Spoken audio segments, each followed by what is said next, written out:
দেশব্যাপী ছাত্র জনতার আন্দোলন তখন তুঙ্গে। রাজশাহী প্রকৌশল ও প্রযুক্তি বিশ্ববিদ্যালয়ের পাশের রাস্তায় জড়ো হয়েছেন হাজার হাজার মানুষ। বিক্ষোভ মিছিল নিয়ে রাজশাহী নগরের সাহেব বাজারের দিকে এগোতে থাকেন তারা। আলুপট্টি এলাকার কাছাকাছি আসলে মিছিলের ওপর প্রকাশ্যে গুলি চালায় আওয়ামী লীগ ও ছাত্রলীগের ক্যাডাররা। গুলিবিদ্ধ হন রাজশাহী মহানগর ইসলামী ছাত্র শিবিরের সাংগঠনিক সম্পাদক আলী রায়হান সহ আরও অনেকে।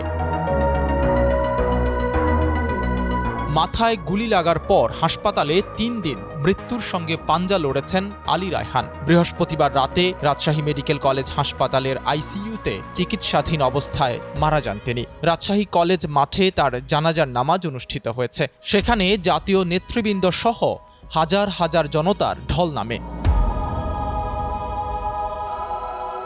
নিহত আলী রায়হানের আত্মীয় এবং শিবিরের নেতারা বলছেন, আন্দোলনকারীদের ওপর আওয়ামী লীগ ক্যাডারদের ছোড়া গুলিতে মারা গেছেন আলী রায়হান। এ সময় তাহেরপুর নলডাঙ্গা সড়কটির নাম শহীদ আলী রায়হান রাখার দাবি জানান উপস্থিত মুসল্লিরা। যে আলুপট্টি মোড়কে আওয়ামী লীগ বঙ্গবন্ধু চত্বর হিসেবে ঘোষণা করেছিল, সেই আলুপট্টি মোড়ে আমাদের শহীদ আলী রায়হান শাহাদাত বরণ করেছে। আমরা আজকের এই শোক থেকে, আজকের এই কফিনের সামনে থেকে আমরা বলতে চাই, এই আলুপট্টি মোড়কে আমরা শহীদ আলী রায়হান চত্বর হিসেবে ঘোষণা করছি এবং এই আলী রায়হান চত্বর আমাদেরকে প্রেরণা দেবে অন্যায়ের বিরুদ্ধে প্রতিবাদ করার, প্রতিরোধ করে তোলার।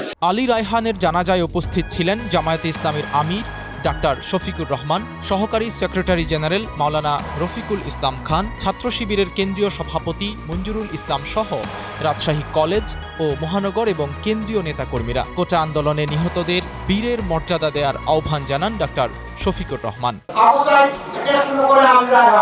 তাদের রক্তের কাছে এই জাতি ঋণী, এই জাতিকে এই উদ্দেশ্য করতে হবে, যে উদ্দেশ্য নিয়ে তারা লড়াই করেছে। আর তাদের ডাকে সাড়া দিয়ে স্কুলের শিশু থেকে বৃদ্ধ পর্যন্ত নারী পুরুষ সবাই রাস্তায় নেমে গিয়েছিল। আমি সেই জানা যায়, অত্যন্ত বিনয়ী ও হাস্যোজ্জ্বল আলী রায়হান রাজশাহী জেলার পুঠিয়া উপজেলার মঙ্গলপাড়া এলাকার মুসলিম উদ্দিনের ছেলে।